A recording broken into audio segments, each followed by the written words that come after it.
नमस्कार। चाइना के soil crisis के बारे में सुन के क्या लगता है? एक ऐसी इकोनॉमी जो दुनिया की सबसे बड़ी मैन्युफैक्चरिंग हब है, क्या अब अपने ही लोगों को खिलाने के लिए संघर्ष कर रही है?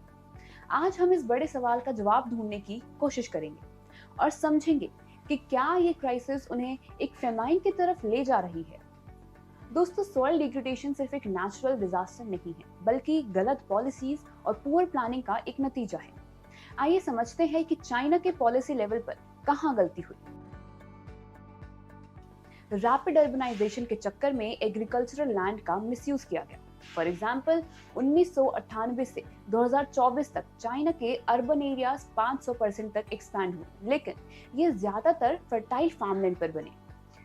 अनरेगुलेटेड इंडस्ट्रियलाइजेशन, फैक्ट्रीज और इंडस्ट्रीज को फार्मिंग लैंड के पास स्टैब्लिश किया गया, जिससे कि सॉइल हेवी मेटल्स और पॉल्यूटेंट से कंटामिनेट हो। Ministry of ecology and environment के मुताबिक 19.4% of farmland is unfit for farming. Over use of subsidies, chemical fertilisers और पेस्टिसाइड्स के लिए हेवी सब्सिडीज दी गई, जो सॉइल फर्टिलिटी को डिस्ट्रॉय करने का एक बड़ा कारण बन गई। Lack of focus on sustainability, long term sustainability पर ध्यान न देके शॉर्ट टर्म एग्रीकल्चरल आउटपुट्स को प्रायोरिटाइज किया गया।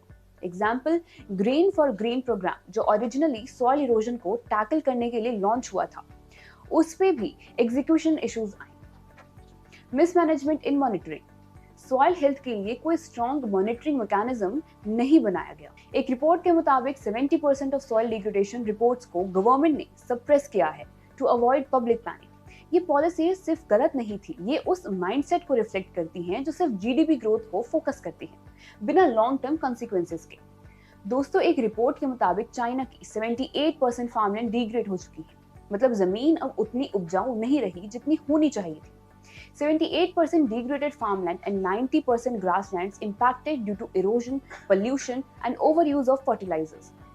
सर्दर्न चाइना की जमीन हेवी मेटल से पॉल्यूटेड है और नॉर्दर्न चाइना की जमीन सैलिनिटी से खत्म हो रही है।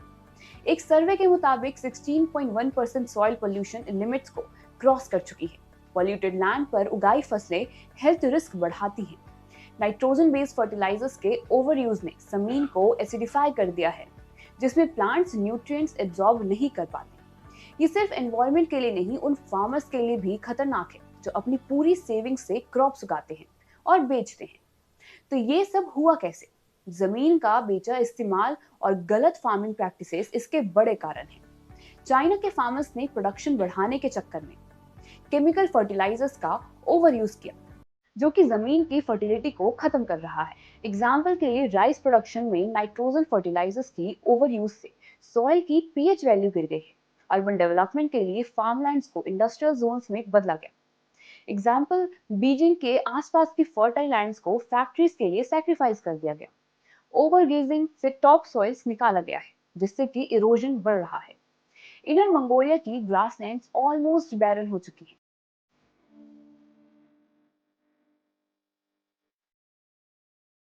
अब तक हमने चाइना के घोस्ट सिटीज के बारे में सुना है, लेकिन उनका कनेक्शन सॉइल डिग्रेडेशन से कैसे है? रैपिड अर्बनाइजेशन के चक्कर में 50 मिलियन वैकेंट होम्स बन गए, जो कि फर्टाइल लैंड्स को खा गए। एग्जाम्पल, ऑडोज और दियांतुजैंग जैसे घोस्ट सिटीज फर्टाइल फार्मलैंड पर खड़े किए गए हैं। कंस्ट्रक्शन के लिए वाटर को डाइवर्ट किया गया, जिसने एग्रीकल्चरल नीड्स को इम्पैक्ट किया और सैलिनिटी बढ़ाई। ये डेवलपमेंट के नाम पर डिस्ट्रक्शन का एक क्लासिक केस है, जो सिर्फ चाइना को नहीं बल्कि दुनिया को एक वार्निंग देता है।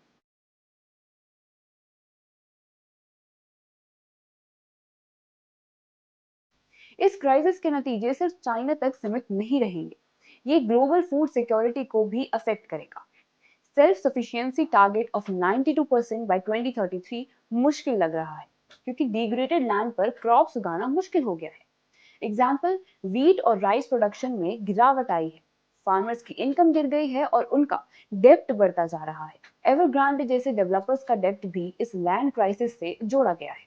चाइना, जो वर्ल्ड लार्जेस्ट एग्रीकल्चरल इंपोर्टर है, अगर अपने क्राइसिस को सॉल्व नहीं करता तो फूड प्राइसेस ग्लोबली इंपैक्ट हो सकते हैं। तो क्या चाइना इस क्राइसिस से उभर पाएगा और क्या दुनिया इससे कोई सीख ले सकती है?